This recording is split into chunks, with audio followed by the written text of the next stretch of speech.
This fight is gotta be on fire. The horsepower these two present, it's difficult to imagine for the fight to end in a decision. If you look at his stats, Jairzinho and Tai, both out of their 14 wins, there's only been one decision and otherwise no submissions and all by knockouts, which is quite expected for the fight to end with one getting knocked out as well. This fight is at stake for Tai though.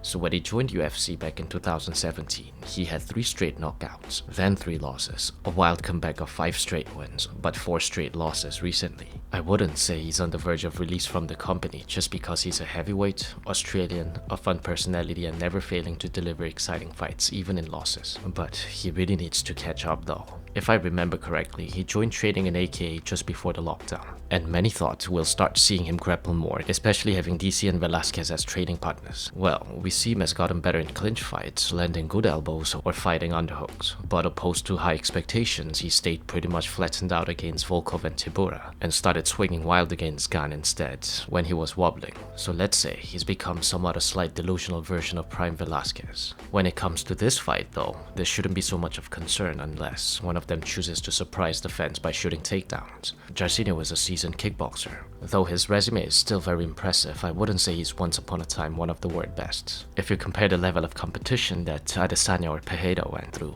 I think there's a level of difference. Many fans will remember Jairzinho as the guy who got knocked out by Francis Ngannou. And there has been a question whether he can take punches or not, but we're talking of Francis Ngannou, a specimen of power that this sport had never witnessed, so I think it's about time we cast aside the doubts.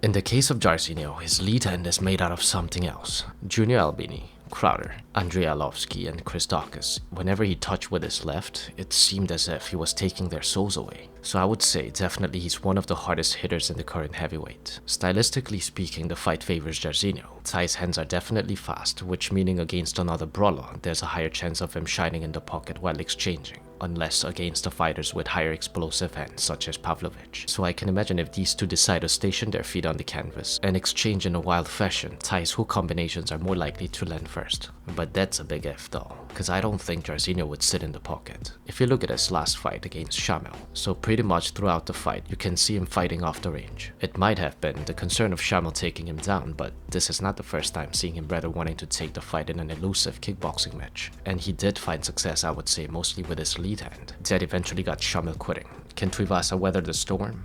Yes, I would say. But if it's a question of him weathering the storm of Jairzinho, I don't think he will last. And it's not like we never seen Tuivasa wobble, so...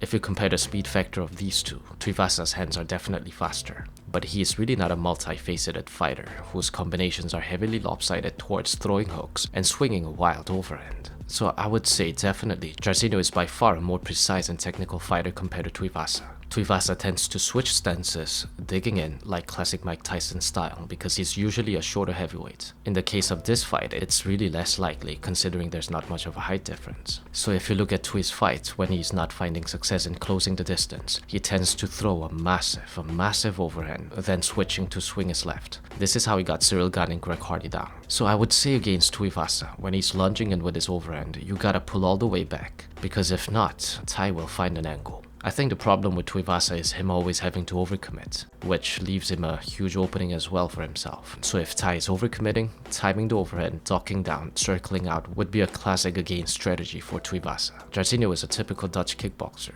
which means he would be light-footed compared to conventional Thai boxers, and his combinations are likely to start or end with a kick. I can imagine Jairzinho fighting off the range of Tai, mostly finding success using his lead hand. In the case of Gane and Volk, whose jabs are solid, Tuivasa took quite some damage eating counters when throwing leg kicks. And if the fight turns out to be Jairzinho pressuring more and Tuivasa backing up, I really don't think fight will last so long. When Overeem was backing up trying to stay off the range of Jairzinho kicked off the canvas to land his left. So I think he possesses enough explosion, at least to close the distance, and you definitely don't want to be cornered by this guy. What's interesting is that if you look at their losses are against grapplers or fighters with a good sense of range management, initiating their fights with kicks, which in the case of this fight, both not really fitting in the chart, so we can definitely expect the fight to be a banger. I think the fight favors Jairzinho considering the techniques, and my prediction would be Jairzinho knocking out within first 2 rounds. But obviously this bout is heavyweight, so if the fight turns out to be the other way, I wouldn't be so surprised as well. Hope you enjoyed the video and I'll see you soon with another analysis.